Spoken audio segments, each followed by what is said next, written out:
Bismillahirrahmanirrahim. Assalamualaikum warahmatullahi wabarakatuh. Selamat pagi. Yang saya hormati Ibu Sutarni SPMFP selaku pembimbing 1. Yang saya hormati Ibu Fadila Margasati SSI MSI sebagai pembimbing kedua. Yang saya hormati Ibu Dayang Berliana SPMSI selaku dosen pembahas dan teman-teman semua. Baiklah, hari ini saya akan mempresentasikan seminar proposal penelitian saya yang berjudul Analisis Produksi dan Pendapatan Usaha Tani Padi Sawah di Desa Muara Danau, Kecamatan Semende Darat Laut, Kabupaten Muara Enim, Provinsi Sumatera Selatan. Sebelumnya saya akan memperkenalkan diri saya terlebih dahulu. Nama saya Rizka Puspitasari, NPM 1875431, dari Program Studi Agribisnis Pangan, jurusan Ekonomi dan Bisnis, Politeknik Negeri Lampung. Topik yang akan saya bahas pada seminar hari ini yaitu pendahuluan, tinjauan pustaka, dan metode penelitian. Latar belakang. Beras adalah salah satu produk makanan pokok paling penting di dunia. Beras salah satu komoditas pangan yang memiliki peran penting di masyarakat Indonesia. Hampir 90% penduduk dunia mengkonsumsi beras dalam bentuk nasi atau bubur nasi. Beras penyambung kalori dan protein terbesar bagi masyarakat, sekitar 52-55% dan 45-48% protein bagi sebagian besar penduduk Indonesia berasal dari beras. Kecamatan Semende Darat Laut, khususnya di Desa Muara Danau, merupakan desa yang mempunyai luas wilayah menurut penggunaannya sebesar 1.900 hektar, dengan luas panen 129 hektar yang memiliki produksi 7.000 ton dengan produktivitas sebesar 5,4 ton per hektar. Desa Muara Danau merupakan daerah yang berpotensi sebagai salah satu penghasil tanaman pangan, khususnya padi sawah. Peningkatan produktivitas ini dihasilkan dapat memberikan kontribusi pada pendapatan keluarga petani. Bisa kita lihat dari tabel luas panen, produksi, dan hasil padi di Kecamatan Semende Darat Laut pada tahun 2016 sampai 2018. Pada tabel tersebut menunjukkan produksi padi di Kecamatan Semende Darat Laut pada tahun 2018. Produksi padi di daerah ini adalah sebanyak 11.948,86 ton dengan luas panen sebesar 1.195 hektar. Dengan jumlah produksi tersebut menurun dibandingkan tahun lalu sebesar 6%. Rata-rata produktivitas padi dari tahun 2016 sampai 2019 sebesar 5,670 ton per hektar. Menunjukkan bahwa produktivitas padi di Kecamatan Semende Darat Laut belum optimal dibandingkan dengan standar produktivitas potensi padi unggul lokal dengan rata-rata produktivitasnya sebesar 6,1 ton per hektar. Tujuan penelitian. Yang pertama, menganalisis pendapatan usaha tani padi sawah di Desa Muara Danau, Kecamatan Semende Darat Laut, Kabupaten Muara Enim. Yang kedua, menganalisis faktor-faktor yang mempengaruhi produksi usaha tani padi sawah di Desa Muara Danau, Kecamatan Semende Darat Laut. Manfaat penelitian. Penelitian ini berharap dapat bermanfaat bagi pihak yang berkepentingan atau masyarakat dalam menanam padi, terutama mengoptimalkan pendapatan petani di Kecamatan Semende Darat Laut, Kabupaten Muara Enim.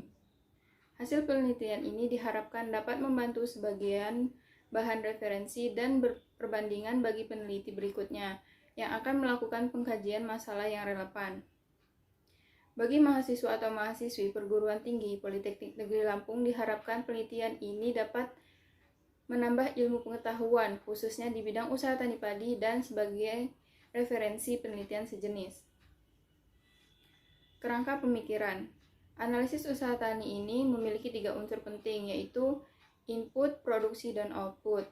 Input tersebut meliputi faktor-faktor produksi seperti luas lahan, benih, pupuk urea, pupuk SP36, pupuk KCL, pestisida, dan tenaga kerja.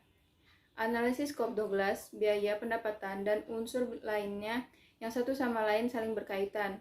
Semakin tinggi produksi usaha tani, maka semakin tinggi pula pendapatan petani. Pendapatan usaha tani diperoleh antara penerimaan total dikurang biaya total usaha padi. Tinjauan pustaka. Definisi usaha tani. Ilmu usaha tani adalah suatu ilmu yang mempelajari bagaimana menentukan, mengorganisasikan, dan mengkoordinasikan dalam menggunakan sumber daya dengan efektif dan efisien sehingga pendapatan yang diperoleh petani lebih tinggi, menurut Wanda 2015. Teori produksi. Produksi padi adalah jumlah output atau hasil panen padi dari lahan petani selama 1 kali musim tanam yang diukur dalam satuan kilogram. Fungsi produksi. Fungsi produksi merupakan sifat hubungan antara faktor-faktor produksi dan tingkat produksi yang dihasilkan. Jadi, fungsi produksi adalah suatu persamaan yang menunjukkan jumlah maksimum output yang dihasilkan dengan kombinasi input tertentu yang selalu dinyatakan dalam bentuk persamaan Q sama dengan F dalam kurung KIRT menurut Sukirno 2006. Fungsi Cobb-Douglas. Fungsi produksi adalah hubungan fisik antara masukan produksi atau input dan produksi atau output, di mana hubungan tersebut menunjukkan output sebagai fungsi dari input dengan variabel yang menjelaskan Y serta mampu mengetahui hubungan antar variabel penjelasnya antar variabel X dengan X yang lain. Faktor-faktor produksi.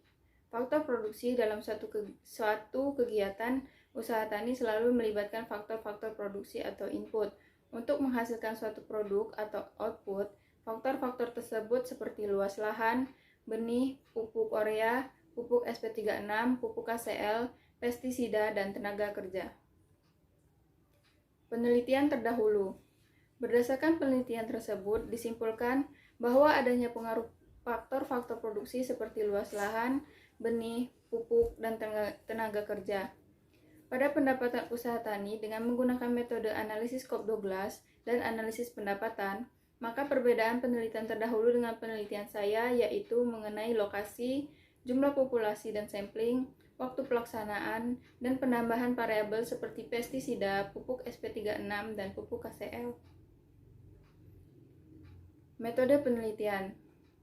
Penelitian ini berlokasi di Desa Muara Danau, Kecamatan Semende Darat Laut, Kabupaten Muara Enim, Provinsi Sumatera Selatan, dan waktu pelaksanaan penelitian mulai dari bulan Agustus 2021 sampai Februari 2022. Dengan responden yaitu petani yang berusaha tani padi sawah. Jenis data dan pengumpulan data. Jenis data ada dua, yaitu primer dan sekunder. Jenis data primer adalah data yang diperoleh secara langsung dari riset lapangan yang menjadi objek penelitian. Jenis data kedua yaitu sekunder adalah data yang berkaitan dengan dasar teoritis diperoleh dari studi pustaka maupun data yang diperoleh langsung dari ketua gabungan kelompok tani atau Gapoktan serta bahan-bahan lain yang diperlukan dalam pembahasan masalah penelitian. Pengumpulan data. Pengumpulan data pada penelitian ini terbagi menjadi 3. Yang pertama yaitu wawancara, yaitu mengajukan pertanyaan langsung kepada responden yang berdasarkan daftar pertanyaan atau kuesioner yang telah dipersiapkan sebelumnya. Yang kedua yaitu observasi, yaitu mengadakan pengamatan langsung terhadap objek penelitian sehingga didapatkan gambaran yang jelas mengenai daerah yang akan diteliti. Yang ketiga yaitu pencatatan, yaitu mencatat data-data yang ada pada instansi pemerintah atau lembaga terkait dengan penelitian. Populasi dan sampling. Populasi yang digunakan dalam penelitian ini sebanyak 84 orang. Dengan metode pengumpulan data atau perhitungan menggunakan rumus Lopin, menurut Sugiono 2011. Dengan interval keyakinan sebesar 90%, maka sampel yang digunakan dalam penelitian ini sebesar 45 orang. Metode analisis data. Analisis pendapatan usaha tani. Terkait analisis pendapatan usaha tani, perlu diketahui data mengenai penerimaan, biaya, dan pendapatan usaha tani. Yang pertama, biaya usaha tani, dengan rumus TC sama dengan FC plus PC, di mana FC tersebut adalah biaya tetap total dan PC adalah biaya variabel.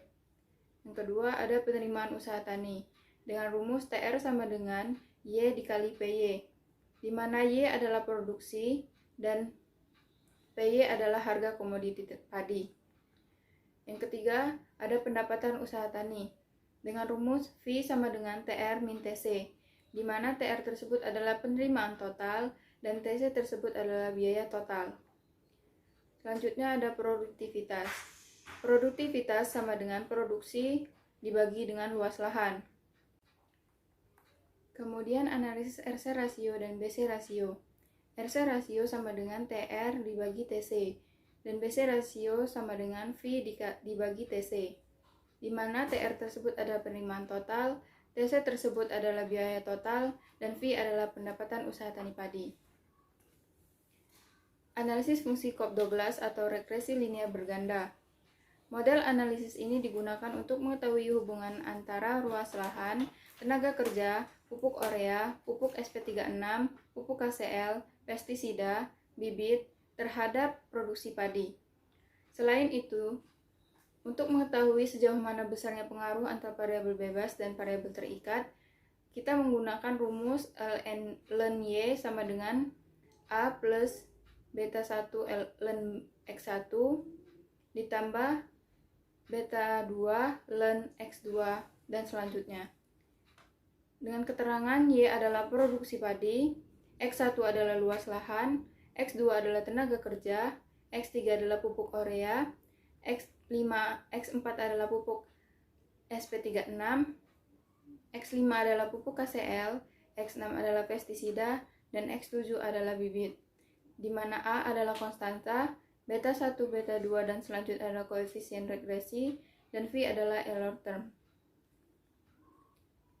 Selanjutnya ada koefisien determinan atau nilai R kuadrat. Koefisien determinan mengukur seberapa jauh kemampuan model dalam variabel independen atau X dalam menerangkan variabel dependen atau Y.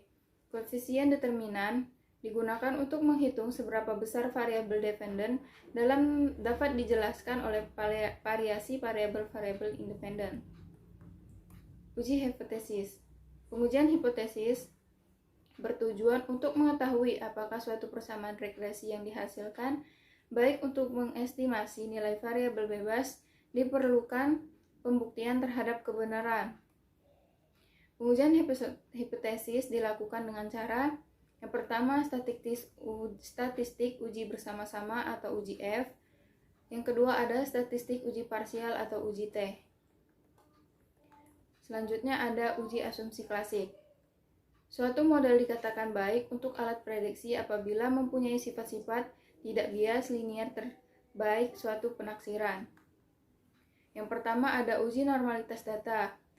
Uji normalitas data ini bertujuan untuk melihat bahwa suatu variabel pengganggu atau residual memiliki distribusi dengan normal atau tidak. Selanjutnya, uji multikolonialitas. Uji ini untuk mengetahui ada tidaknya variabel independen yang memiliki kemiripan dengan variabel lain dalam satu model. Kemiripan antar variabel independen dalam suatu model akan menyebabkan terjadinya korelasi yang sangat kuat antara suatu variabel independen dengan variabel independen lainnya. Yang selanjutnya ada uji heteroskedastisitas. Uji ini muncul apabila kesalahan atau residual dari model yang dianalisis tidak memiliki varians yang konstan dari suatu observasi. Yang terakhir ada uji autokorelasi. Korelasi atau hubungan antara anggota serangkaian observasi atau pengamatan yang tersusun dengan rangkaian waktu seperti dalam data time series atau yang tersusun dalam rangkaian ruang seperti data cross-section. Mungkin inilah presentasi yang dapat saya sampaikan. Bila ada salah kata saya mohon maaf, kepada Allah saya mohon ampun. Saya akhiri, wabillahi taufiq wal hidayah. Wassalamualaikum warahmatullahi wabarakatuh.